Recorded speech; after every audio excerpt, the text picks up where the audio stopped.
Oi, Eliane, bom dia. Oi, bom dia, Raíssen, Carolina, ouvintes. Bom dia, Eliane. Bom, Eliane, a gente tem esse panorama apresentado aqui pelo nosso repórter e uma previsão ainda de agravamento da crise gaúcha, né? Exatamente.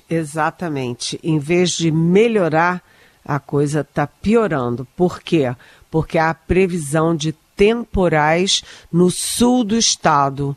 Então, tem pelo menos 3 cidades que estão sob intenso risco e a decisão, a orientação do governo, tanto o governo estadual quanto das prefeituras, é de que as pessoas saiam das suas casas para não correr risco no sul do estado.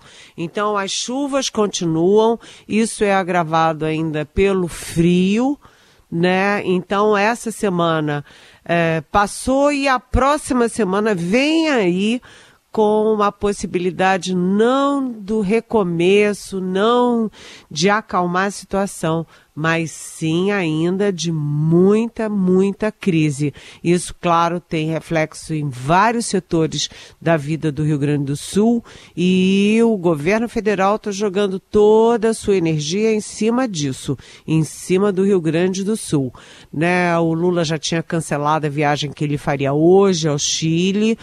O Lula também mandou cancelar a propaganda que eles tinham feito sobre das coisas positivas do Brasil, uma campanha toda alegre, mandou retirar, porque o momento não é de alegria, mas sim de arregaçar as mangas e ajudar. Agora, hoje, o Geraldo Alckmin, que é vice-presidente da República e também ministro do Desenvolvimento, Indústria e Comércio, ele se reúne com representantes das empresas, da Federação das Indústrias do Estado do Rio Grande do Sul, para receber as reivindicações dessa área empresarial, porque essa área empresarial sofreu muito e mais quando a área empresarial sofre, os empregos e a renda também sofrem. E, além disso, o ministro Jader Filho das cidades vai ter uma reunião virtual com representantes de municípios do Rio Grande do Sul também para recolher as reivindicações, né, listar as prioridades. Lembrando que o governo federal deu até hoje o prazo para que os prefeitos acatem aqueles 630 milhões de reais em emendas parlamentares e digam em que projetos serão usados esses recursos. É claro que é uma emergência, é claro que você tem que liberar recursos com mais flexibilidade, mas continuam sendo recursos públicos que precisam de projeto, precisam acompanhamento e precisam, se for o caso, mais adiante, investigação. Então, tudo está numa correria e sem luz ainda no fim do túnel, gente. Seguimos com o Jornal Eldorado, análise política direto de Brasília com Eliane Cantanhede. Há pouco a gente acompanhou todo o relato do repórter Luciano Nagel, direto de Porto Alegre, falando da água baixando e o que ela está revelando, né? Mau cheiro, animais mortos, enfim, muito entulho, muito lixo. A preocupação primordial também, né, Eliane, passa a ser a saúde pública. Exatamente, né? Aquela fase de resgatar famílias, pessoas, bichinhos, etc., aparentemente passou, pelo menos nesse momento, e agora ficam aí as sequelas. Quando o Luciano nos descreve, né, dá o seu olhar em loco sobre a lama, a sujeira, sabe, os detritos, o cheiro, né, a gente já imagina, a gente que não precisa ser médico nem especialista, a gente imagina o risco disso tudo para a saúde humana. Olha, gente, e quando você tem esses abrigos, né, fica todo mundo aglomerado. Só em Porto Alegre são cerca de 140 abrigos, centenas de pessoas empilhadas.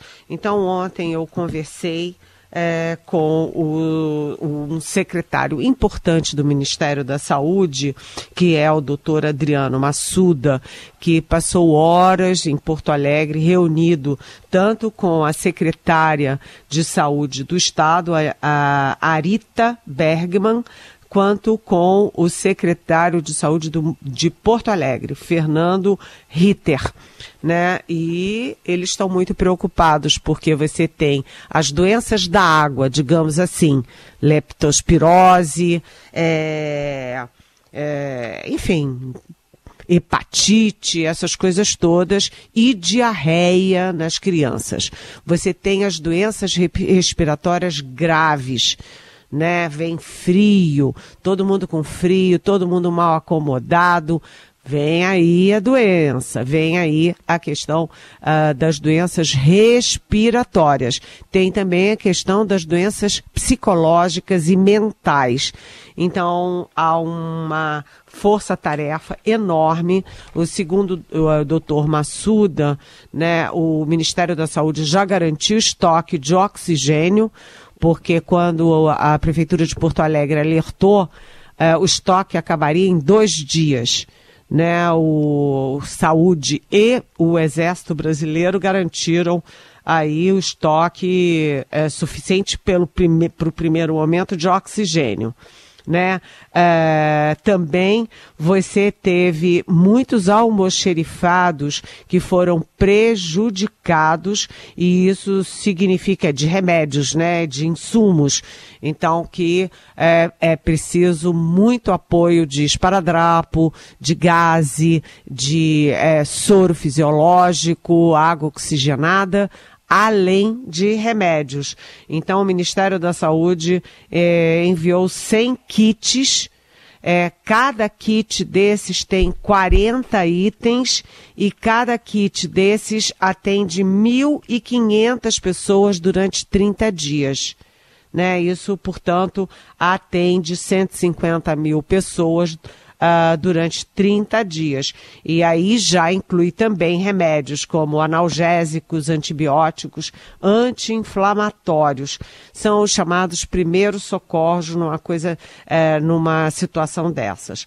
Também há doações, né? O Ministério da Saúde está colhendo doações dos planos de saúde, das indústrias ligadas a medicamentos, ligadas a material de saúde, né? O Ministério da Saúde também disponibilizou 1.200.000 vacinas, e as vacinas estão sendo aplicadas porque os postos de saúde, né, gente, também afundaram. Né, estão debaixo d'água. Então, as vacinas estão sendo aplicadas nos abrigos. E se você entra num abrigo, a primeira pergunta que te fazem é: tomou vacina para gripe? Não tomou? Já vai tomando. Né? Então, além disso, vem aí as novas medidas. Hoje serão 16 portarias, 10 delas exclusivamente para a saúde no Rio Grande do Sul, aqui do governo federal. E vai ter mais um novo hospital de campanha. Já tem em Porto Alegre, em Canoas, em São Leopoldo, e agora vai ter em Novo Hamburgo. Né? E também você tem a criação de 100 leitos, mais 100 leitos de emergência de casos graves em Porto Alegre, e mais 500 leitos de gravidade no estado todo. Então, é uma situação, sinceramente, é uma situação de guerra, e como todo mundo está alertando, vai piorar não só pelo clima, mas como as situações de saúde. Só que eu perguntei para o doutor Massuda: doutor Massuda, se tem um problema tão grave respiratório, tem alguma campanha para uso de máscara, para uso de álcool gel, para tentar algum mínimo de distanciamento possível? E ele meio balançou e disse que ainda não, porque você não pode manter todo mundo trancado num abrigo, todo mundo de máscara, mas que haverá para quem está já gripado, já com algum sintoma, aí sim, para evitar a transmissão. Gente, é uma campanha de guerra, né? Total. Sabe que eu estava lendo uma entrevista daquele Rafael Guimarães, que é o gaúcho autor do livro sobre a enchente de 1941. Ele estava explicando que algumas expressões usadas em Porto Alegre permanecem hoje por conta desse evento climático. Por exemplo, o surto de leptospirose, né, muita gente morreu, e algumas dessas pessoas ficaram debilitadas, com sequelas. E aí deu origem à expressão abobado da enchente, que em Porto Alegre se usa de forma bem humorada para falar de alguém distraído ali, né, alguém bobo, mas é uma expressão que não existe fora de Porto Alegre. E só faz sentido porque as pessoas de lá viveram esse pós, né, enchente e já sofreram. E aí você vai ganhando contextos históricos que são camadas que são colocadas na história da cidade. É desesperador. Eliane, só para terminar um pitaquinho aqui, tem uma pergunta da nossa ouvinte Maiara, aqui de São Paulo, sobre o Rio de Janeiro, perguntando se tem chance mesmo desse julgamento do governador Cláudio Castro e toda a primeira linhagem fluminense ter os mandatos cassados. Diz ela que parece uma loucura isso acontecer, ainda que no Rio tudo seja possível. Oi, Maiara. Ótimo você perguntar isso, porque realmente o Tribunal Regional Eleitoral, TRE do Rio, começa nessa sexta-feira o julgamento do Cláudio Castro, que é o governador, do vice-governador, que é o Thiago Pamplona, do presidente da Assembleia Legislativa, Rodrigo... eu não me esqueci o nome dele, Rodrigo... Bacelar. Uhum. Rodrigo Bacelar, obrigada. E, além deles, mais 6 políticos. O que isso significa? Que toda a escala de sucessória está ali na possibilidade, sob o risco de perda de mandato. E aí, o que aconteceria nesse caso, Maiara? Você teria que ter, como governador, o presidente do Tribunal de Justiça, mas temporariamente até convocar novas eleições. Você já imaginou que tragédia?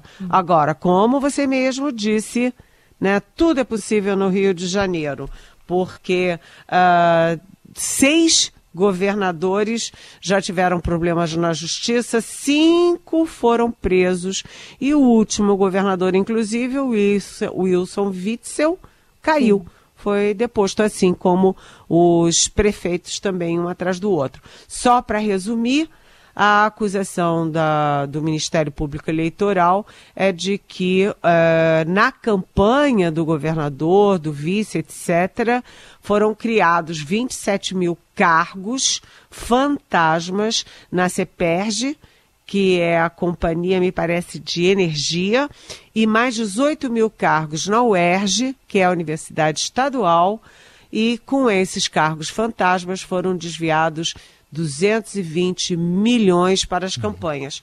Então, respondendo objetivamente, Maiara, pode ter perda de mandato com inelegibilidade? Sim, pode, mas vamos ver.